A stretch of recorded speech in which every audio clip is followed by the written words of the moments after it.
할렐루야. 예, 우리 앞뒤 좌우에 계신 분들과 함께 인사하겠습니다. 우리 오른손을 들어서 반짝반짝하면서 메리 크리스마스 인사하겠습니다. 메리 크리스마스. 예, 메리 크리스마스. 할렐루야. 근본 주간에는 벌써 이렇게 성탄절이 있고요. 성탄 예배도 있고 시절이 이렇게 빠르게 지나갑니다. 그러나 여러분 메리 크리스마스입니다. 할렐루야. 오늘 여러분들과 함께 로마서 8번째 말씀으로 대표성의 원리라는 제목을 가지고 함께 은혜를 나누고자 합니다. 우리는 요즘 주일마다 복음에 대해 근본적인 정리를 하고 있습니다. 복음이 무엇인가? 그것은 바로 죄인된 우리를 저주와 사망 가운데에서 구원하시는 기쁨의 소식, 복된 소식이라는 것이죠. 그런데 여러분, 이 복음의 핵심이 무엇이냐? 그것은 바로 예수 그리스도라는 것입니다. 할렐루야. 왜 여러분 예수 그리스도가 복음의 핵심입니까? 그것은 바로 예수 그리스도께서 우리를 구원하셨기 때문입니다. 예수 그리스도께서 우리를 구원하셨다는 것은 곧 하나님께서 죄인된 우리를 사랑하셨다라는 의미입니다. 우리를 향한 하나님의 사랑의 확증이 바로 뭐였냐면 예수 그리스도를 통한 구원이었습니다. 하나님이 우리를 사랑하시되 사랑에 대한 확증으로 예수 그리스도를 통하여 우리를 구원하여 주셨음을 여러분 믿으시길 바랍니다. 하나님은 바로 우리를 향한 그 사랑을 예수 그리스도의 죽음으로 나타내셨습니다. 그것이 곧 또 십자가의 사건이죠. 십자가에서 피와 물을 다 흘리신 예수님은 그것으로 우리를 살게 해주셨습니다. 그래서 여러분, 이 복음은 능력이고 생명입니다. 바로 죄로 인하여 죽을 수밖에 없었던 우리를 예수 그리스도의 보혈로 십자가상에서 우리를 살리셨기 때문에 바로 여러분, 이 복음은 능력입니다. 할렐루야. 또 이 복음은 생명입니다. 예수 그리스도로 말미암는 이 복음의 은혜는 믿음으로 누리게 되어 있습니다. 우리의 행위나 율법의 준수로가 아니라 오직 이 구원은 믿음으로 구원을 얻게 된다라고 말씀하고 있습니다. 이것이 여러분 우리가 지금까지 생각한 복음에 대한 내용의 말씀이었습니다. 1장부터 5장까지 저와 여러분이 쭉 살펴봤던 내용의 요약이라고 할 수 있습니다. 그런데 이렇게 복음을 배우고 나니까 한 가지 의문이 발생합니다. 그것은 무엇이냐면, 그럼 과연 예수님의 십자가 사건으로 세상 모든 사람들의 죄의 문제가 해결될 수 있는가라는 말이죠. 과연 그 한 분이 어떻게 세상의 모든 사람의 죄의 문제를 다 해결할 수 있는가라는 겁니다. 과연 예수님 한 분으로 구원의 충분한 은혜가 가능한가라는 것이죠. 여러분, 옛날 이 유대인들은요, 죄를 지으면 바로 그 사람을 위해서 뭘 했습니까? 짐승을 잡아 쪼개고 그 죄의 중함과 그 사람의 형편에 따라 제사를 드렸어요. 죄를 지으면. 그 죄를 어떻게 하기 위해서? 도말하기 위해서, 없애기 위해서, 죄를 위해서 이 바로 하나님 앞에 이렇게 제사를 드렸습니다. 그런데 여러분, 바로 이렇게 한 사람이 죄를 지으면 그 사람을 위해서 제사를 드렸는데, 이 속죄 제사는 사람마다, 그리고 죄를 지은 사건마다, 그리고 또 절기 때마다 드려야 했습니다. 그런데 여러분, 어떻게 예수님이 십자가에 돌아가셨다는 하나의 사건으로 이 인류의 모든 죄가 다 사해질 수 있느냐 말이죠. 이것이 의문이 아닐 수 없습니다. 그리고 또 예수님은 2000년 전에 돌아가셨습니다. 그 2000년 전에 돌아가신 분이 지금 나와 무슨 상관이 있느냐 말이죠. 그리고 또 내가 태어나기 전에 또 이 예수님은 내가 죄를 짓기 전에 돌아가셨는데 그것이 과연 나와 상관이 있겠는가? 너무나 많은 의문이 듭니다. 사실 이 문제는 복음에 대한 가장 근본적인 것이면서 가장 어려운 부분이기도 합니다. 여러분, 오늘 말씀은 바로 이 부분에 대해 답변을 주고 있어요. 이렇게 궁금해하는 것, 의문에 부딪히는 것에 대해서 오늘 이 말씀이 아주 명쾌하게 우리에게 답변을 주고 있습니다. 여러분, 성경은 보면 먼저 내가 왜 죄인인가 그 이유에 대해서 설명을 해주고 있습니다. 사실 많은 사람들이 왜 우리가 죄인인가에 대한 의문을 쉽게 풀지 못합니다. 그런데 여러분, 이것이 풀리지 않으면 복음에 대해 전혀 이해가 되지 않아요. 12절 말씀을 우리 같이 한번 읽어보겠습니다. 12절 같이 읽어봅니다. 시작. 그러므로 한 사람으로 말미암아 죄가 세상에 들어오고 죄로 말미암아 사망이 들어왔나니 이와 같이 모든 사람이 죄를 지었으므로 사망이 모든 사람에게 이르렀느니라.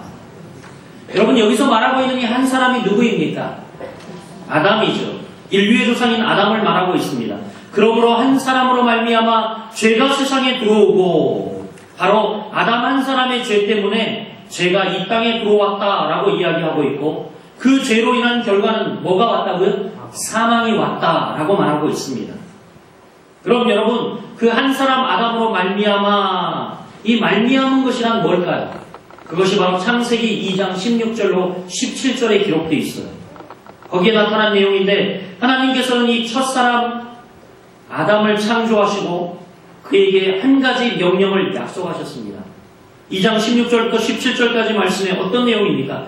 동산나무의 실과는 내가 임의로 먹되 선악을 알게 하는 나무의 실과는 먹지 말라. 내가 먹는 날에는 어떻게 해요? 정령 죽으리라. 이렇게 말씀하셨어요. 이걸 먹으면 사망이 찾아온다. 죽게 된다. 라는 거예요. 그때까지 아담과 하와는 죽음을 모르는 존재였습니다. 왜 하나님께서 아담에게 이렇게 무서운 명령을 하셨을까요? 여러분, 그 이유는요, 창조자와 피조물은 그 신분이 근본적으로 다릅니다. 피조물은 반드시 창조자에게 순종해야 한다는 것을 가르쳐주기 위함이었죠. 사람은 창조자 안에서 자유할 수 있고 행복할 수 있음을 알게 하려고 하나님께서 이렇게 하신 겁니다.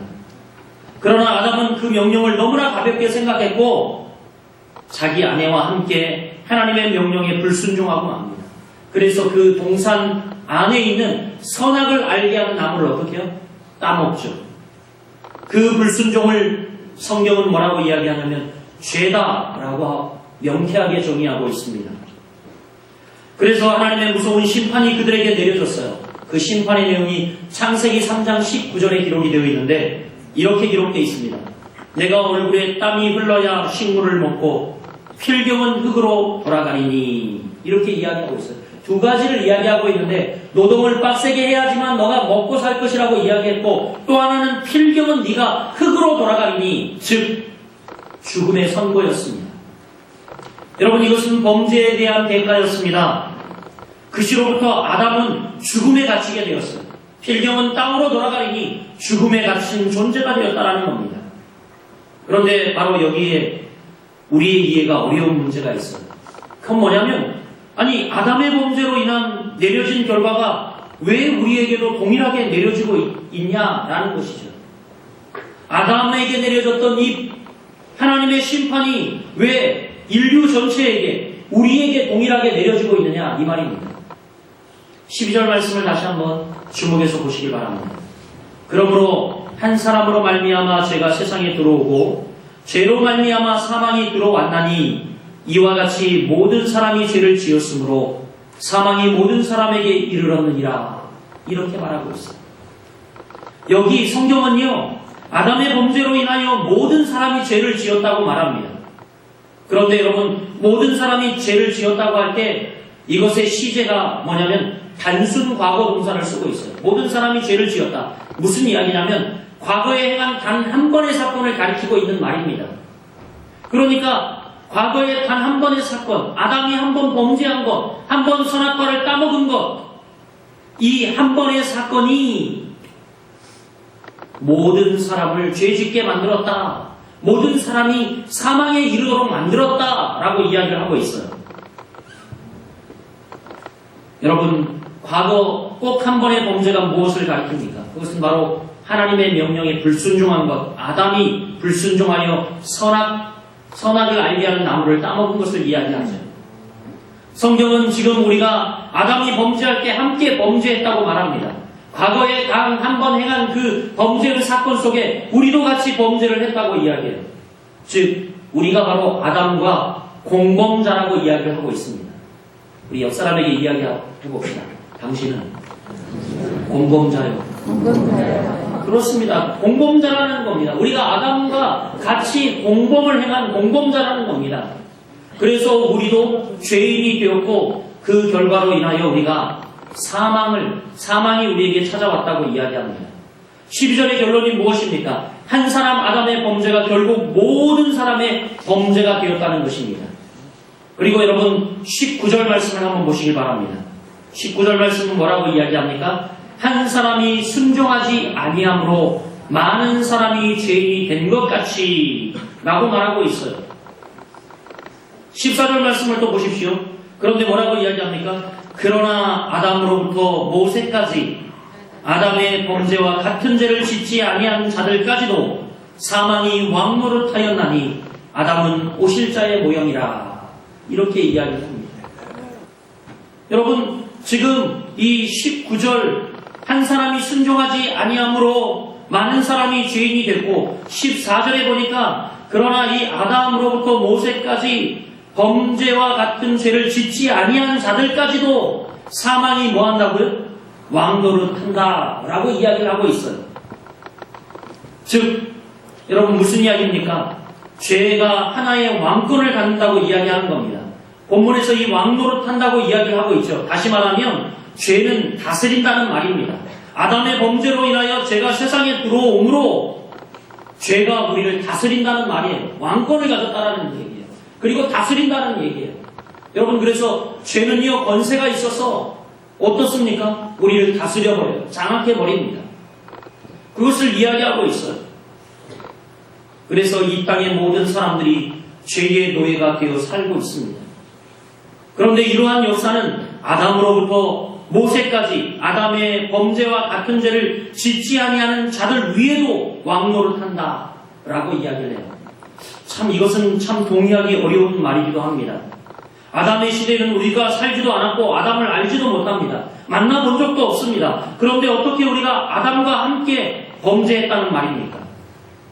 이것은 참 어려운 기독교 교리 중에 하나입니다. 이것을 신학적 용어로 뭐라고 하냐면 한번 따라해 볼게요. 죄의 전가. 죄의 전가라고 이야기를 합니다. 그리고 아담으로부터 전가된 이 죄를 뭐라고 부르냐? 또 따라해 볼게요. 원죄. 그래요. 이제 아담으로부터 우리가 이 죄의 전가를 받게 되고 아담으로부터 전가된 이 죄를 원죄라고 하는데 원죄란 어떤 의미냐면 모든 죄의 원인이 되는 죄다라는 의미예요. 모든 죄의 원인이 되는 죄. 그러므로 여러분 우리가 죄인이 된 이유는 이 원죄 때문입니다. 마치 방사능이 유출되면 얼마 전에 여러분 일본에 원전이 쓰나미로 인하여 이 파괴가 되지 않았습니까? 그러니까 이 방사능이 전 세계로 퍼져가지고 심지어 우리나라 사람들에게 어떤 경고가 내려졌습니까? 저 일본에서 들어오는 고등어는 절대 먹지 마라. 뭐 그런 일본에서 들어오는 식물은 절대 먹지 마라. 그런 이야기들이 있지 않았습니까? 이렇게 방사능이 한번 유출되면 모든 사람이 해를 입는 것과 같습니다. 또 나쁜 병용균에 감염이 되어 온몸이 열이 나고 병이 되는 것과 같습니다. 결국은요, 죄가 죄를 낳는다는 원리예요. 이것이 바로 죄의 유전성 혹은 죄의 영향력이라고 불리우고 있습니다.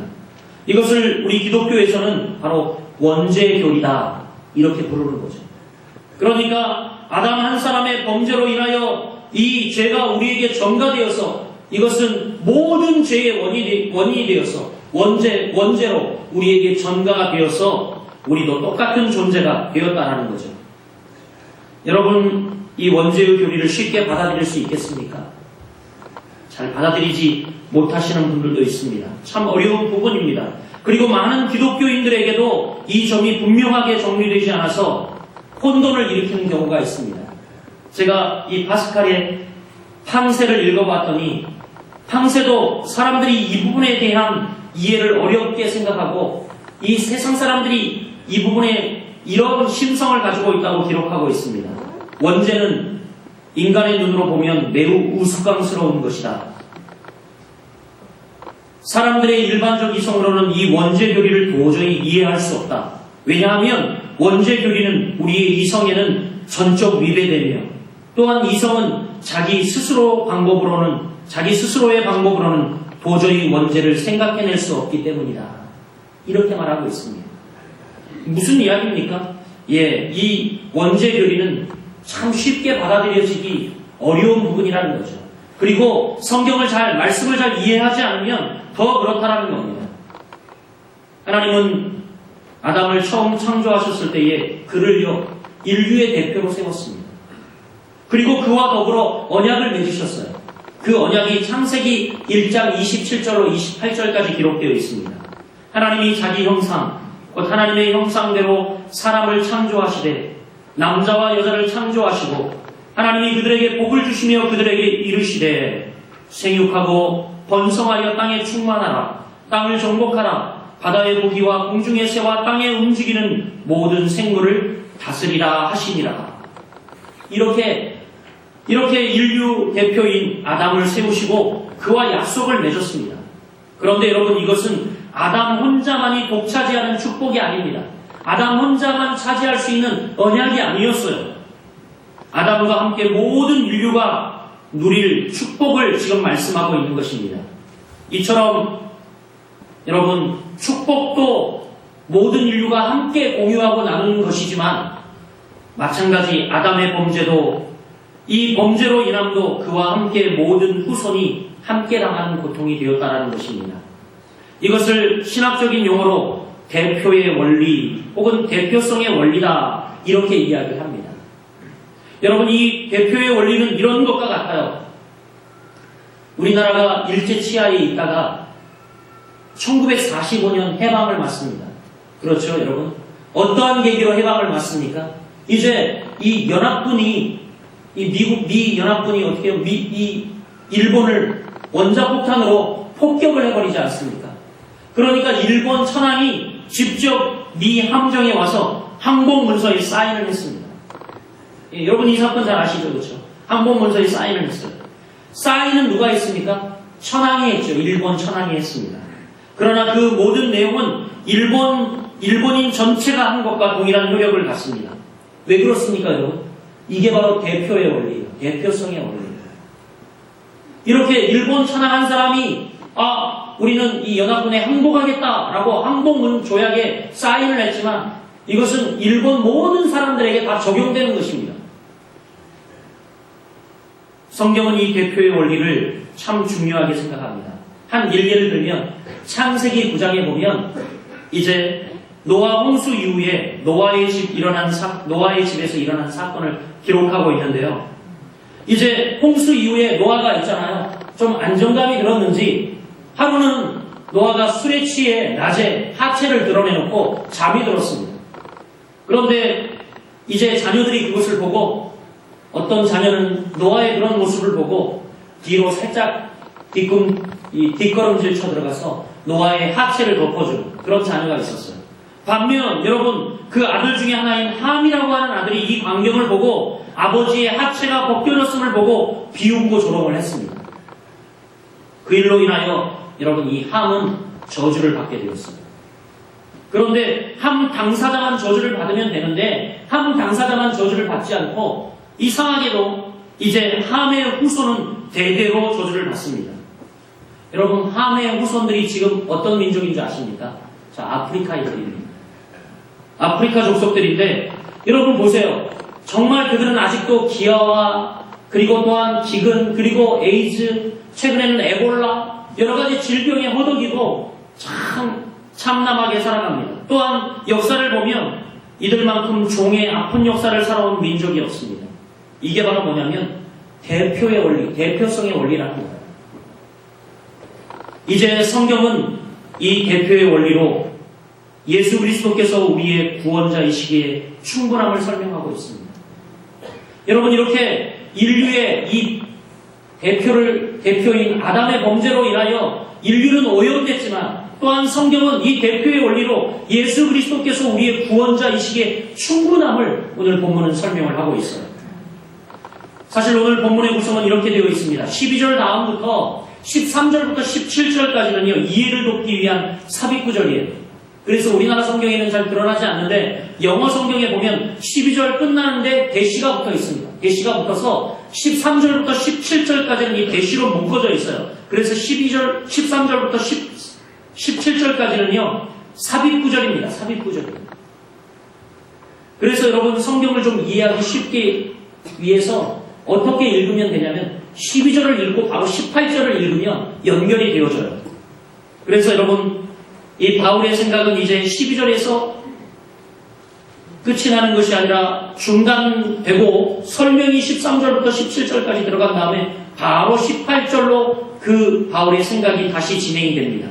그래서 여러분 우리 12절과 18절을 함께 나란히 놓아 읽으면 돼요. 우리 한번 읽어볼까요? 12절을 읽은 다음에 18절을 바로 읽어보겠습니다. 시작.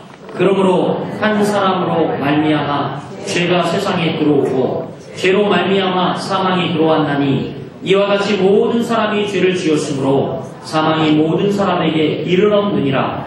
그런즉 한 범죄로 많은 사람이 정죄에 이른 것 같이 한 의로운 행위로 말미암아 많은 사람이 의롭다 하심을 받아 생명에 이르렀느니라. 아멘.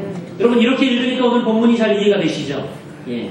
그러니까 아담 한 사람의 범죄로 말미암아 세상에 죄가 들어오고 사망이 들어왔는데 이제 그래서 모든 사람이 죄를 짓게 되었고 이 죄 아래 놓이게 되었는데 그러나 이 한 범죄로 많은 사람이 정죄에 이르렀지만 이제 또 한 의로운 행위로 말미암아 사람이 의롭다 하심을 받아 생명에 이르렀다. 이렇게 이야기를 하고 있어요.